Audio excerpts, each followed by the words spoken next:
Today we're going to talk about culture. Culture is just basically everything that makes you who you are. Culture can exist under two headings: material culture and non-material. Material culture has to do with the food that you eat, the clothing you wear, arts and architecture, technology, and more. Non-material culture has to do with ideas and symbols. Non-material culture includes things such as language, religion, government systems and economies, educational systems, attitudes, ideals, values, morals, and beliefs. There are many types of cultures and subcultures.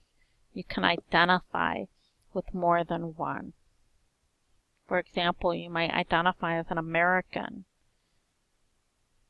but you also might more specifically identify with where you come from. For example, I'm from Southern California, and there's a definite difference in some of my attitudes and demeanor than perhaps somebody who was born in New York City. The same thing goes with Texas or Southern culture.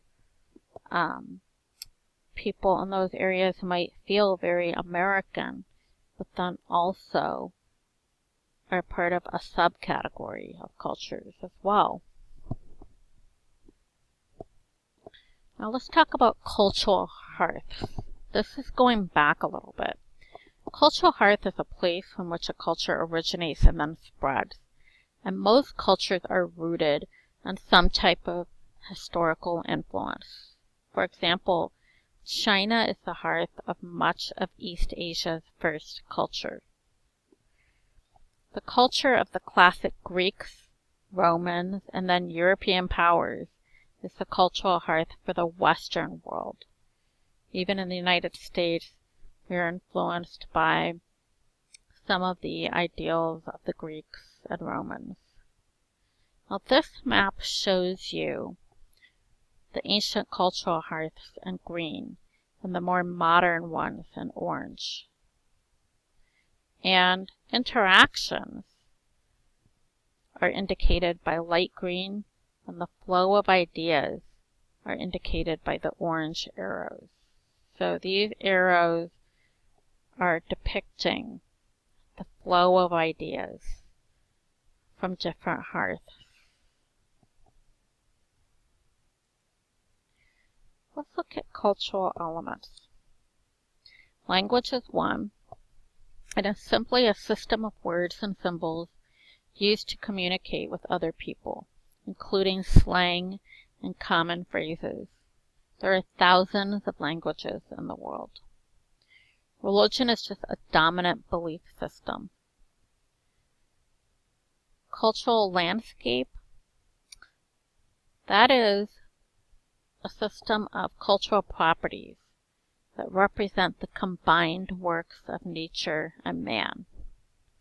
Think of the pyramids in Egypt. Social organization, from family to social class to government, organization helps to create cultural structure. Gender, the views and position of men and women in a culture. So, different cultures position the roles of men and women differently. Some of them are more rigid than others. Minorities, the treatment and value of the non-major ethnicities within individual cultures. Food, what the culture tends to eat and drink, and the specific flavors. So, in New Mexico, which has still a very Native American feel to it, and was heavily influenced by Hispanic culture, has very specific food flavors that are indicative of those cultures. And that might be different from the Southeast or the Northwest. the arts, how a culture expresses itself in art, music, and literature.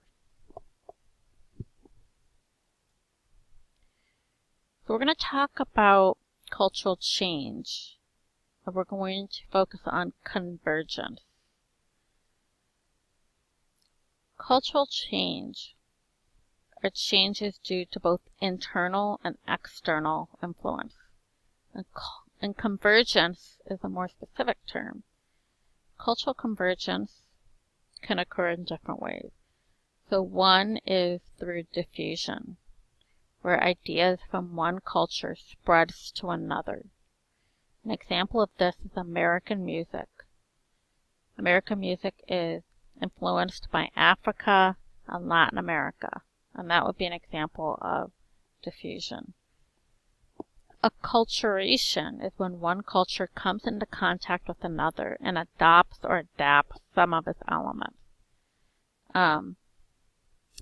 Much of the world has been McDonaldized, so I'm not so sure if this is a good thing, but it is an example of acculturation. Another example is where I'm from in California. We're heavily influenced by Hispanic cultures. And California was once a part of Mexico, and then it was settled by Spanish colonists. It is near Mexico. So saying hola and hasta is very common, regardless of ethnicity. We all say it. And some people in Pennsylvania note this about me. It wasn't as normal to them. For me, it felt very natural. So that's an example of acculturation. Now there's another type of cultural change called divergence. And this is when you're resisting outside cultural influences to preserve the original culture of a society. So it's very unlike convergence. Convergence is when it's seeping in. Divergence is resisting cultural influence. So here's an example. Some of the communist governments of the past repressed arts, media, literature, and trade to maintain its ideological power and a strong sense of nationalism. And North Korea is a very good example of this currently. And then there are certain religious communities that avoid interacting with outsiders or adopting other practices or modern practices because they're trying to maintain their own values and ideals. And then there's Israel that is very invested in cultural preservation and survival. So there's different ways that certain cultures might resist the influence of others. One cultural trait is ethnocentrism, or its counterpart would be relativism. So, cultural ethnocentrism, let's look at that first. Ethnocentricity is really the belief that one's ethnic or cultural group is centrally important, and that all other groups are measured in relation to one's own, often to the detriment of the other group. Now think of how that might be dangerous. If you automatically assume that your culture is the best, most superior culture out there, how might that affect how you treat people of different cultures? Or on a global scale, how would it affect diplomacy? Now, cultural relativism is the principle that an individual human's beliefs and activities should be understood by others in terms of that individual's own culture. In other words, don't judge people of different cultures. Try to understand them within the context of their own culture. So it's really an attitude of acceptance. Now this is probably great most of the time. But what if the culture accepts mistreatment of minorities or women? Do you just say, hey, it's okay, it's part of the culture? So Both sides can be extreme, and probably there are more negative connotations with ethnocentricity.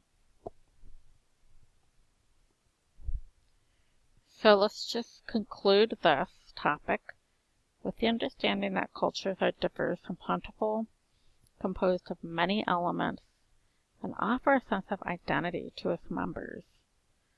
And cultures can change in one of two ways, by diffusion or isolation. Thank you.